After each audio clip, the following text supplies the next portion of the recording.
برکاتی صاحب، انبیاء علیہ السلام کی جو وصیتیں ہیں، دعائیں ہیں اور آپ کی جو نصائح ہیں قرآن کریم میں محفوظ ہیں،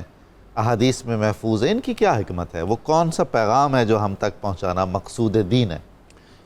انبیاء کرام علیہ السلام اپنے اپنے وقت کے مطابق جو ضرورت تھی اس میں سے جو اہم ترین چیزیں شرعی طور پر تھیں ان کو اپنی اولاد کو اور لوگوں کو وصیتیں کرتے رہے۔ ہم دیکھتے ہیں کہ حضرت سیدنا آدم علیہ السلام سے ہی وصیتوں کا آغاز ہو گیا تھا، یعنی یہ بات کہ انبیاء نے جو عمل کیا وہ ان کا اپنا بھی عمل تھا اور ان سب انبیاء نے حضرت آدم علیہ السلام والی سنت کو بھی آگے ادا کرنا شروع کیا۔ حضرت آدم علیہ السلام کے جب وصال کا وقت ہوا تو اس وقت آپ نے اپنے بیٹے حضرت سیدنا شیس علیہ السلام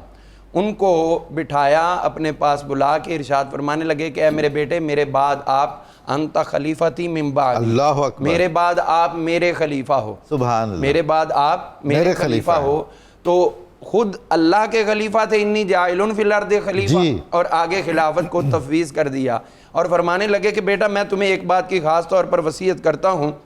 اور وہ یہ ہے کہ میری اس وصیت کو پکڑ لو، فخذھا بعمارۃ التقوی والعروۃ الوثقی، اللہ، مضبوط عمارت کی مانند اور العروۃ الوثقی، مضبوط حلقے کو تھام کے رکھنا۔ ابا جی وہ کیا ہے؟ فرمایا یہ وہ نام مقدس ہے کہ جس کا میں نے وسیلہ پیش کیا تھا، اللہ تعالیٰ نے میری توبہ قبول فرمائی۔ اور امام ابن عساکر نے اس پہ جو روایت دی اور امام سیوطی نے جو الخصائص الکبریٰ کی پہلی جلد کے اندر روایت بیان کی ہے، اس میں بڑا لطیف وصیت والا معاملہ ہے جو آج ہمیں دکانوں پر، مکانوں پر اکثر جگہ پہ وہ عمل ہوتا نظر آتا ہے، اگرچہ پتہ نہیں ہے کہ ہم یہ کیا کر رہے ہیں، لیکن یہ ابا جی کی وصیت پہ عمل ہو رہا ہے۔ وہ کیا وصیت تھی جو آج بھی اکثر ترین ملک کے اندر غیر ممالک میں بھی عمل ہوتا ہے، مسلمان کرتے ہیں؟ وہ یہ تھی کہ آپ نے فرمایا بیٹا فَكُلَّمَا ذَكَرْتَ اللَّهَ فَاذْكُرْ إِلَىٰ جَنْبِهِ اسْمَ محمد صلی اللہ علیہ وسلم، بیٹا جب بھی اللہ کا ذکر کرو تو اس کے برابر پہلو میں مصطفیٰ کریم کا ذکر ضرور کرو۔ تو ہمارے بازاروں میں، دکانوں پہ، مکانوں پہ ایک طرف اللہ کا نام لکھا ہوتا ہے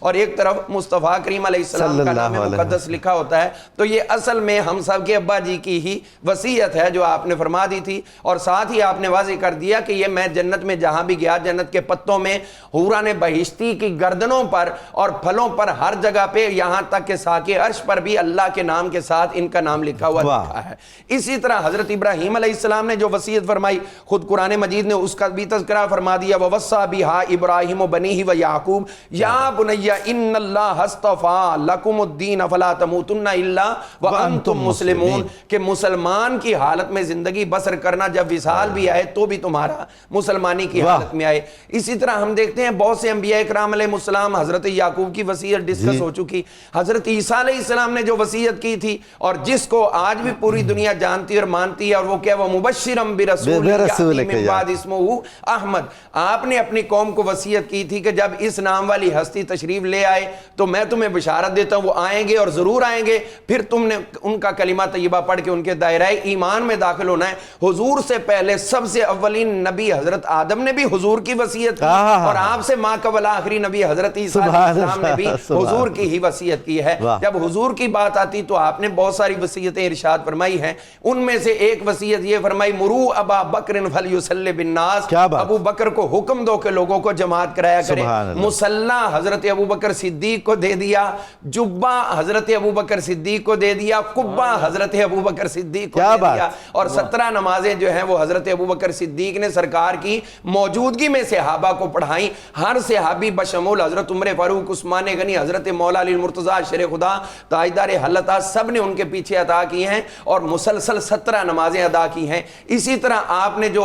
آخری ارشاد فرمایا تھا وصال شریف سے صرف ایک دن پہلے مسجد نبوی شریف میں لوگوں کو جمع کر کے فرمایا تھا، اور یہ سب سے بڑی بات ہے اور یہ نبی ہی کے شایان شان ہے، کوئی بندہ اتنی جرت نہیں کر سکتا جو ایک نبی کر سکتے جن کی زندگی آئینے کی طرح صاف ہے۔ آپ نے فرمایا کہ کسی کے اوپر اگر میں نے کوئی زیادتی کی تو آئے مجھ سے اس کا بدلہ لے۔ تو حضرت عکاشہ بن محصن رضی اللہ عنہ اس وقت کھڑے ہوئے تھے، انہوں نے کہا فلاں موقع پر آپ نے مجھے چھڑی ماری تھی، اب حضور کو بخار، جسمانی نکاہت اور صحابہ پر رکت، آپ نے فرمایا کہ کیا چاہتے ہو؟ میں حضور بدلہ چاہتا ہوں۔ اب لوگ تڑپ اٹھے، اور یہاں تک ایک روایت میں آتا ہے حضرت سیدہ فاطمہ تو زہرا سلام اللہ علیہا کو آواز پہنچی، آپ نے فوری طور پر حضرت امام حسن حسین کو بھیجا کہ جاؤ اس کو کہو کچھ تو خیال کرو، میرے بابا جان کی طبیعت کیسی ہے اور تو کس چیز کی ڈیمانڈ کر رہا ہے؟ لیکن وہ ڈٹے رہے۔ حضرت ابوبکر صدیق، عمر فاروق کہنے لگے ہمارے سینے حاضر ہیں، آؤ اس پہ جتنے مرضی چھڑیاں لگا لو۔ کہنے لگے نہیں، زیادتی حضور کی طرف سے ہوئی تو میں انہی سے بدلہ لوں گا، کیونکہ آپ خود کہہ رہے ہیں۔